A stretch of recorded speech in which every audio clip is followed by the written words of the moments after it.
Hi, I'm Sean Lee from CAMS Course World History, and today we're going to be talking about the results of European conquest in Asia. Mr. Lee, do I get any taller? Unfortunately, you don't, me from the past. You know what else is unfortunate? Opiate addiction in China.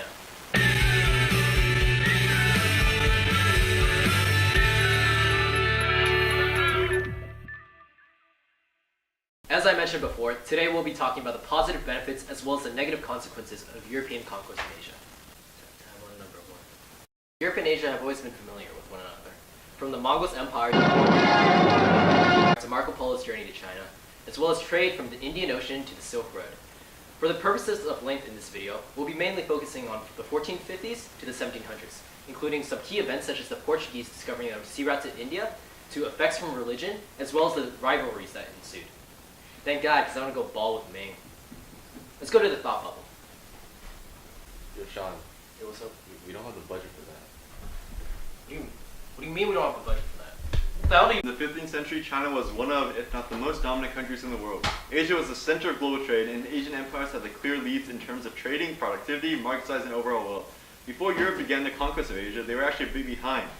They weren't even dominant at their own doorsteps, as the spread of the Ottoman Empire eventually led to the fall of Constantinople. However, the loss of the Christian stronghold led Europeans to seek a new route to Asia to open up for a profitable spice trade. We can see early European influence in Asia with the Portuguese. Portuguese explorer Vasco da Gama's journey to India foreshadowed a lot of further expedition and the start of imperialism in Asia. This is due to the fact that Vasco da Gama was the first recorded European to successfully discover an accessible route to India by sea. This allowed the Portuguese Empire to have a short-term monopoly on goods from India. The profits from the spice trade were so good that you can infer that the people of Portugal celebrated Vasco da Gama. And this can be seen with the epic, the Reunites, a poem that talks about Vasco's journey to India. Mr. Lee, how can a poem be reliable? The poem was written by Luís de Camões in 1572. Luís, who is one of Portugal's greatest poets, had a significant impact on Portuguese literature. On one hand, the poem can be considered unreliable because he kind of exaggerated some of the details there. But on the other hand, it's a pretty good representation of Portuguese society at the time. Hey! Oh, yeah. Hey! Alright. You better get it out and go back to where you came from! Back. Thanks, thought bubble. Not long after Vasco da Gama's discovery, the Portuguese would come into conflict with a Muslim fleet off the coast of Dhu, near western India, and then defeat them in 1507. Then, in 1509, the Portuguese defeated the Sultan of Gujarat to secure trade routes in the Indian Ocean. Securing these trade routes maintained Portuguese dominance in the region and made the Portuguese a lot wealthier. This Portuguese drawing shows the fortress of Dhu in 1509. In 1510, the Portuguese would start a conquest in the west coast of India for an important trade center named Goa, and then they would annex Goa over the next 450 years. Reports and drawing of the trade centers in India, such as the one drawn by Jan Huygens van Linschoten, could have stimulated the interest of the British and the Dutch. Let's go to the mystery document.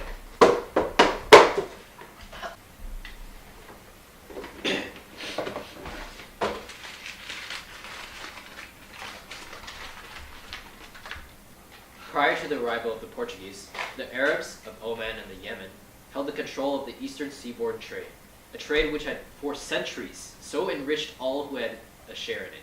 It was this control which the Portuguese wrested from them and succeeded in holding for 3 centuries. So obviously it's a secondary source because this is way after the Portuguese control of the trade routes. And since it mentions 3 centuries, I'm going to assume it's Jean Jordan. Nah, you're wrong. Bro, I'm just reading what you put. And I gave you the wrong answer. Why would you do that? Like, how would you expect me to know that? Who is it then? Sir Arnold T. Wilson. And I just want an excuse to shoot you with my Nerf gun. Wait, a Nerf gun? What? To add on to the unreliability of the document, it was written 2 centuries after the events actually occurred, and it was written by a completely uninvolved party. However, Vasco's actual journal and a British captain's account shows a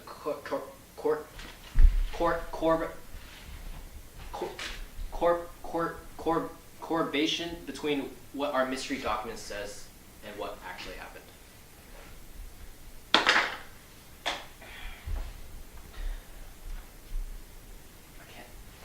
I can't say it. It's just a word. I can't say. How do you say It's it? corroboration.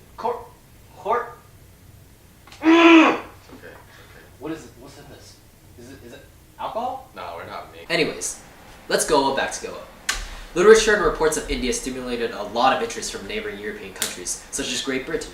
This could only end well, by the way. The 16th century saw the Portuguese establish a lot of forts from the Middle East all the way to southern Asia.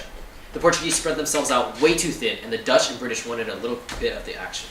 Let's go on to the Thought Bubble 2.0. So the Portuguese king at the time was Philip II of Spain, and he received a lot of resentment from the other states. So he decided to make an embargo on spice with the Netherlands. This in turn encourages the Dutch to go to India and get the spices themselves. The British at the same time were interested in the spice trade, so the British creates the East India Company and the Dutch create the Dutch East India Company and the Dutch West India Company. During a previous war with Spain, which controls the Portuguese, the British already captured a Portuguese galleon in 1592. Now, in the future, the Dutch captures a Portuguese galleon. Needless to say, the Portuguese weren't too happy. The Dutch didn't stop there, though. They wanted more, and I mean a lot more. So they forced themselves in Asia and attacked isolated Portuguese bases in an effort to establish the Dutch in Asia. The Dutch would find a suitable base in Jakarta, rename the place to Batavia, and then fight the Portuguese at Goa. Slowly, the Dutch would pry away Malacca in 1641 during the Battle of Malacca, which gave the Dutch the control of the straits. The Dutch would also establish themselves in Formosa, present-day Taiwan, also number one, while the Portuguese got to keep Macau and expand in Indonesia. Augustus Waters died 8 days after his pre-funeral at Memorial. In the ICU when the cancer, which was made of him, finally stopped his heart, which was also made of him. Bro, why do I own so many John Green books? And why does he keep talking about the Portuguese? Was I easy, huh? Nah, You think my job is easy? I mean, it sort of killed me, like, Oh! God damn it, I'm actually gonna kill you now.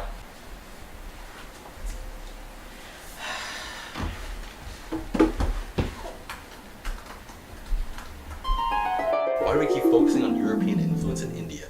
Why does Ming think of you naked? I think we focus on India a lot because that's the start of economic opportunities for Portugal, since the Portuguese wanted to bypass trade from the Arabs and go to the sources themselves. Yeah, think of it like this. Like, would you rather buy candy off a man who's marking up the prices by a lot because he got it from somewhere else, or would you buy it directly from the source? But sometimes you gotta pay for convenience. Shout out Nathan. Yeah, you know a lot of Jesuit missionaries were going to Asia to spread their religion? Like, remember Francis Xavier in 1540? He converted a lot of the lower caste people in India. You know, Japan actually banned Christianity in 1614? Yo, like, I actually remember this dude. I think his name was, like, Matteo Ricci or something. And he entered China from Macau in 1582, and he actually spoke with the Chinese emperor in 1601. And the Jesuits actually retained in the imperial court of China and functioned as court advisors for about 150 years because of their interest in Chinese culture and Chinese astronomy. Yo, speaking of Chinese court, Franciscan and Dominican missionaries arrived in China in the 1630s along with Spain. They were like, hey, why are all these Chinese worshipping their dead ancestors? That's not very Christian.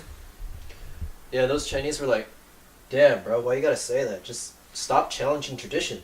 And then the Chinese just acted like way out of proportion, and they just completely labeled Christianity as just challenging official authority.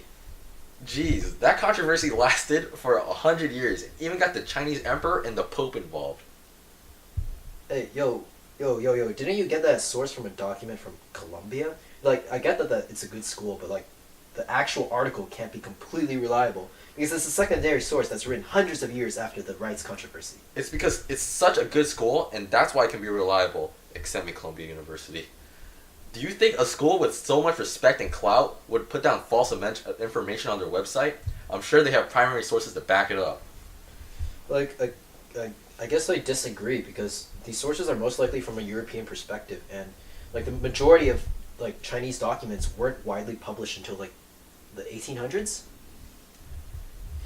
Why do I have a sudden urge to fight you shirtless? Yo, Ming seriously has some issues.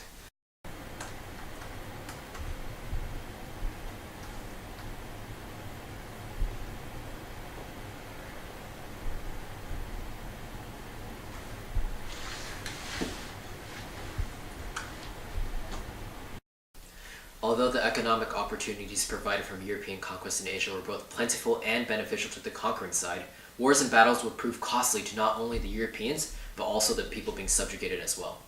Battles due to resentment from the sultans would drive even more death. The long-term consequences of European influence would really show during the 1800s with the Opium Wars, the Boxer Rebellion, and just imperialism in general.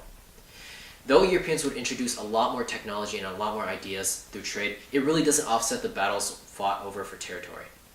For the European merchants, this period was extremely profitable in terms of knowledge, wealth, and land, but great suffering ensued over the conquered and the people fighting. This period really defined the connection our world has, but the suffering that comes with the profiteering can be considered inexcusable. Thanks for watching. I'm Sean Lee. CAMS course is produced and directed by Charles Ye. My script supervisor is myself, Ackley, and Mars Lee.